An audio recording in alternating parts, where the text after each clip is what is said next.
You're listening to the Ask Drone U podcast. You ask, we answer your drone questions. Whether you're here to turn your passion into profit or you simply fly for fun, we're a community of learners and teachers who aspire to achieve greatness.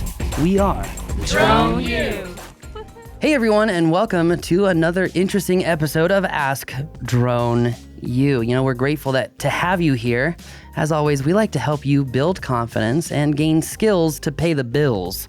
That's what Drone U is all about. But we've got an interesting question today regarding kind of commercially viable drones, but specific to the Mavic Air 2, which is very interesting considering we just had our pre-podcast walk and met a listener flying out at the field. Hi, Bob. And it's funny because he literally brought this issue up before we heard this question for today. Mm-hmm. And very interesting, the deviation between opinions on this one. So yeah, it is. Yeah, perspective. And that's fine. There's never one right answer, right? You know, so true that. But anyway, today's show is brought to you by the Drone U community. Thank you to everyone who has been a part of the Drone U membership and the community as a whole. Friendly reminder to check out the new classes. Remember last year we launched that solar inspection class. We've got the commercial roof inspection class now.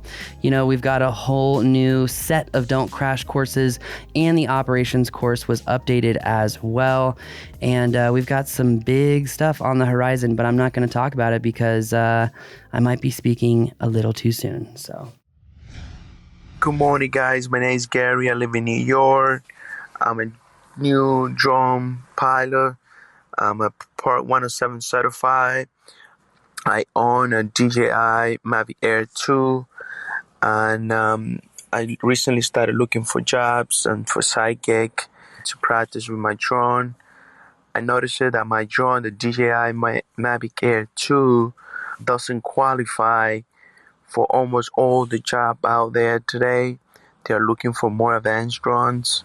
And I wonder if you guys think I should be getting a new drone or maybe looking into different fields to practice with my drone. Thank you guys for the great information you guys provide to us. I'm a new pilot, so any advice, any tips will be helpful. Thank you guys. Thank you, Gary. I love getting calls from new pilots such as yourself, and you just come on, just kind of raw, help me, this is what I'm dealing with, and if there's any way we can help you, we absolutely will. But it is interesting, like you said, pre-question, just how the perspective changes.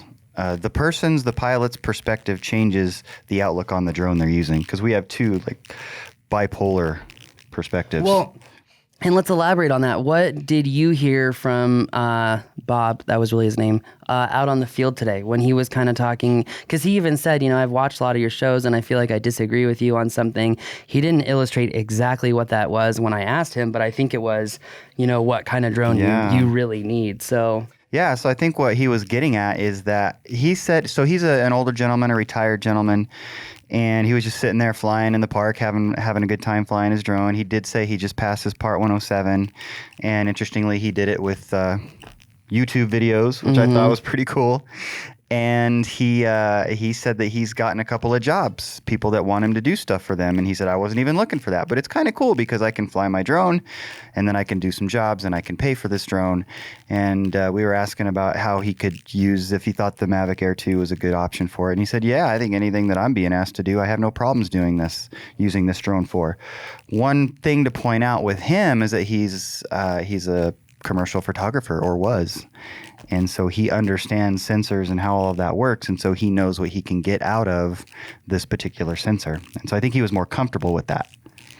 Yeah, and I mean, you know, kind of to refute that, I said, well, you know, Rob, when you start getting a lot of jobs and you start getting the heavier hitting jobs, you don't have all that time to do a significant amount of editing when you can just adjust the aperture and get just the right shot.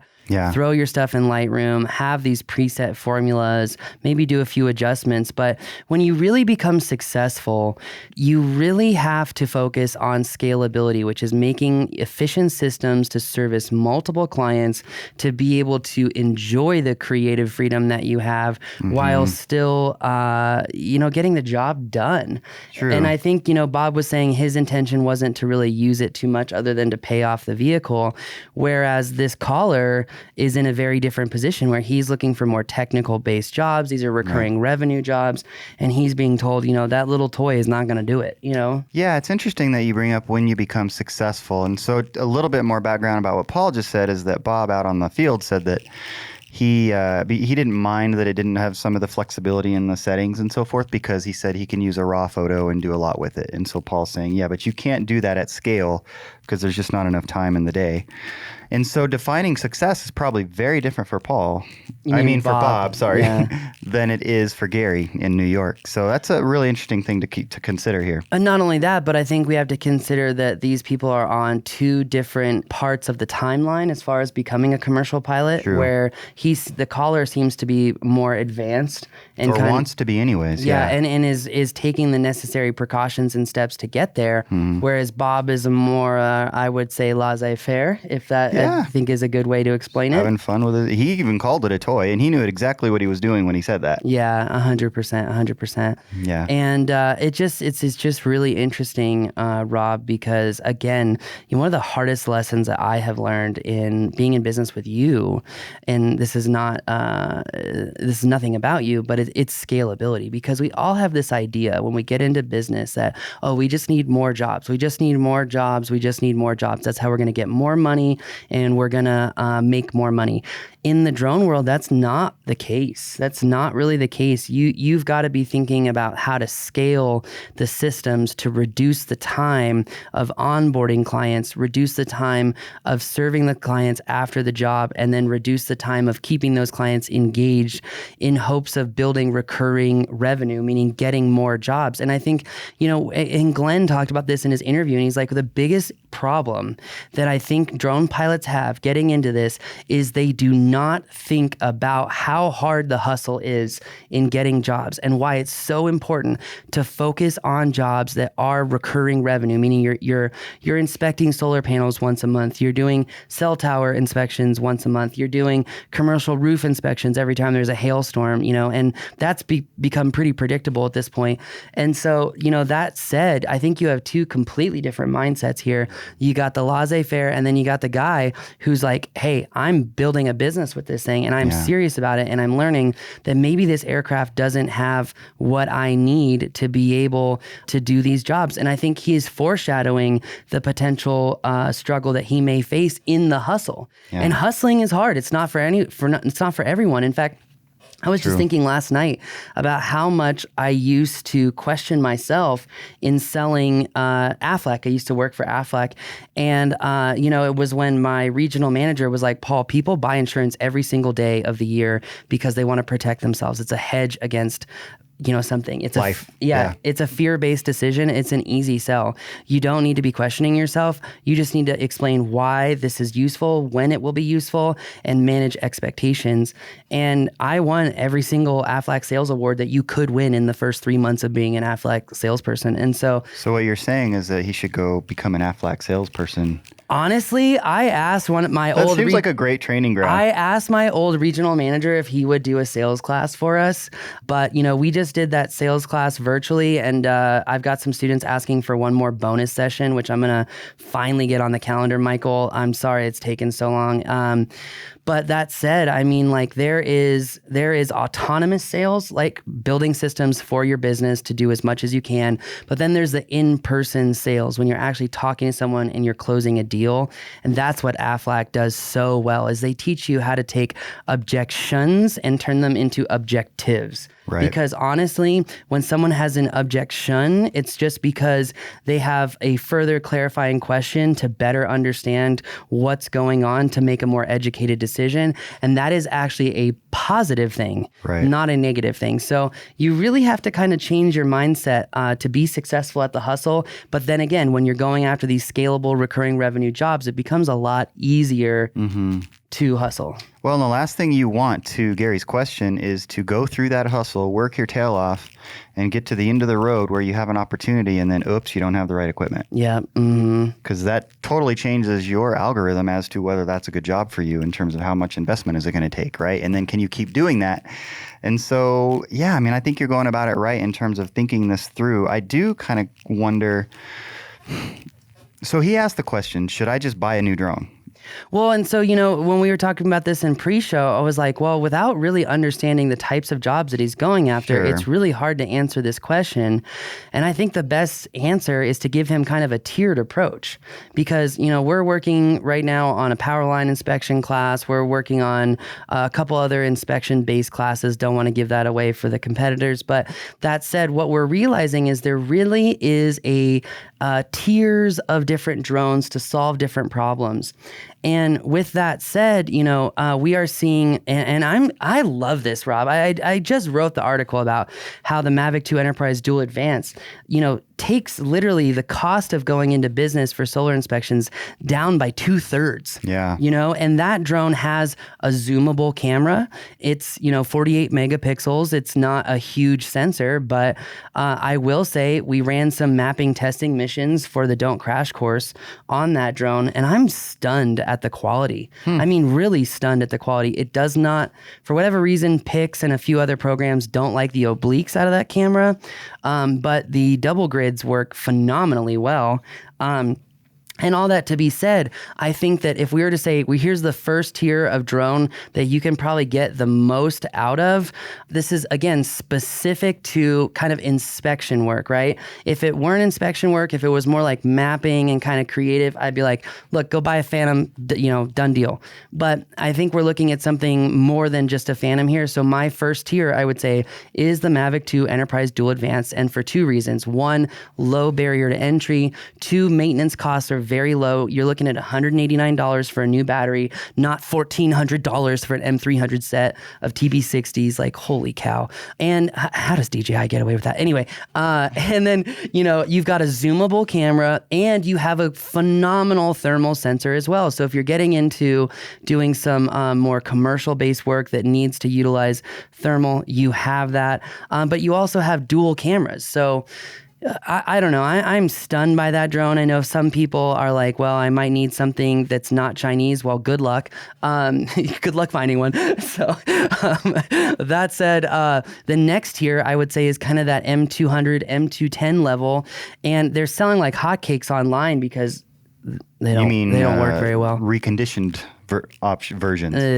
That's a good point, Rob. Okay. Listen to that, everyone, because there's a lot in that statement. So, and you are 100% right, but now you're looking at, 10, 15 grand for that drone, and your batteries are $1,000 a pop, and you're going to need, at least 4 or 5 sets of batteries. So you're looking at 20 G's to get into it. And that's a hard burden to overcome. I mean, I know when I started, Ride Media, doing my side drone jobs, that it took me, I think it was, I didn't want to say it was like 12 months to be able to get back in a positive cash flow position.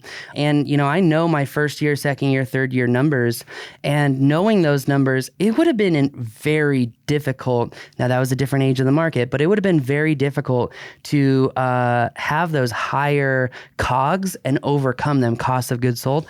It would be a lot harder to overcome those incredibly high costs. Mm-hmm. And then, lastly, if we're looking at, he talks about power line inspections. If we're looking at long endurance power line inspections, we're talking a Wingtra 1, a Dragonfish, and now you're in the 50 to 100K range. And that, unless you have a client ready to, say, I will sign on the dotted line to give you work for a year, that's a heavy burden to overcome. Right. But there are a lot of industries that drone will make money hand over fist. Yeah. So you just have to know the right people. And at the end of the day, Rob, every business is built on what? Relationships. Absolutely. Yeah. And you really didn't even throw in the Inspire 2. Which is, when it comes to power line inspections, a lot of companies are not even using thermal, which is actually quite surprising. And we know that there is two specific companies in California that have their pilots fly Inspires, X7 50 millimeter camera. So that way you can just fly a specific distance away from, what we call the coronal discharge area, so that you can safely fly and get photos. But I think the best way to understand the difference difference between these tiers, and let's use the power line inspection example here, is that if you are being tasked to take photos of transformers, to take photos of connection points, cotter pins on cell tower inspections, right? The Mavic 2 Enterprise Dual is probably going to be sufficient. Now, if you're being tasked to take photos of serial numbers on equipment, then you're probably going to be more in the M300 range, right? But also, if you're being asked to do that, the price point should be 3x what the, just taking photos of the transformers would be. And so I would say it really, again, as in all questions regarding science, the answer is typically, when being honest, it depends. So Yeah, no, I mean, there's a lot of variables that in this particular case, we don't know. We really don't. But I hope that answers the question. And I will say, a lot of people know us for promoting the Phantoms because it's a phenomenal mapping drone. If not the best, it's still the powerhouse. And it's a phenomenal all-around drone. You get better 4K 60 footage on the Phantom than you do an Inspire 2, in my humble opinion. Well, you still use it a lot for action sports. I love that thing. Yeah, because it's easily replaceable too. If something happens to it, it's like, oh no, just get a new one. Whereas an M300, it's like, holy cow, I just pretty much flew an F-150 into the lake, so I don't want to do that. So, anyway, what's my CLV score going to be with the insurance company now? Yeah, well, I'm glad to hear you don't want to do that. And you're dead set against it. That's a good thing. Yeah, 100%. Although, that's what we call risk management on my side of the desk. Yeah, although I'm glad you haven't seen a lot of the videos of flying with Ashley where the X7 is literally a few inches over the water at any given time. That's part of the deal, is just don't hurt a person, which you won't. No, praise God I haven't, and praise God I probably won't in the future. I hope not. Probably won't. As long as I don't let my ego get in front of my systems and habits and routines, I believe I am capable of managing that. Yes. I totally agree. Yes. What do we call intellectual laziness? Was that impetuousness? Is that the right word? Ugh. But my point is that intellectual laziness. As soon as we get intellectually lazy, that's when bad things start to happen. So put your guard down, so to speak. Yeah, and that's also why I do certain things still the old-fashioned way, as a reminder of like, nope, this is harder, but every time I do it harder, it becomes easier, and then it's not hard anymore. Yeah. So anyway. Yeah, for sure. Philosophizing again. Well, Gary, I hope we answered your question. And for your questions, everybody else out there, ask droneu.com. We'd love to hear from you. We would love it if you would subscribe and if you would hit the like button if you're on YouTube, and just give us let us know what you think about the show as well. We love to hear from you guys in any form you're comfortable with. Definitely. And thank you again for listening. Thank you to everyone who is a Drone U member and continues to support us. We do greatly appreciate it as we try to go above and beyond other flight schools by teaching from experience. So thank you very much for your support. It does mean the world to us. And yes, I do have a heart, and it does mean a lot. So thank you. On that non-bombshell, that's going to do it for us today.